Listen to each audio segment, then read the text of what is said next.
વડીલ તમારું નામ બોલો. મારું નામ જસુભાઈ મોહનભાઈ ઠાકોર, અડાલજ. કયા ગામથી? અડાલજથી આવો છો. કેટલા વર્ષે મા મોગલની કૃપાથી? 66 વર્ષે મા મોગલની કૃપાથી બેબી બાબુ બાપુના કહેવાથી આવ્યા. બાપુના કહેવાથી તમારા ઘરે તમે 66 વર્ષની ઉંમર છે તમારે, અને દીકરો ને દીકરી બંને જોડવા આવ્યા છે.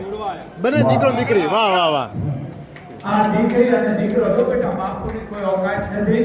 બાપુ શું આશીર્વાદ આપે? આશીર્વાદ મોગલ આપે. અને 8 વર્ષથી કોઈ ચમત્કાર નથી. હા, તને વિશ્વાસ હતો દીધા છે, કોઈ ચમત્કાર નથી. પણ દીકરાનું નામ માધવ ને દીકરાનું નામ દીકરી નામ મેઘના. હવે ના માતાજી જે છે ભણવાની, તને વિશ્વાસ પણ દવા ને દવા. અને માં કોણ છે? અરે વાહ વાહ બેટા, તું તારા બાપના ઘરે આવી છે બેટા. બાપની દીકરીની શરમ નહીં, કારણ કે તારી માં આયા, તારો બાપ આયા માં. અને હાથે જે પણ અંધશ્રદ્ધા બધા જો બાપ. બોલ મોગલ માતની.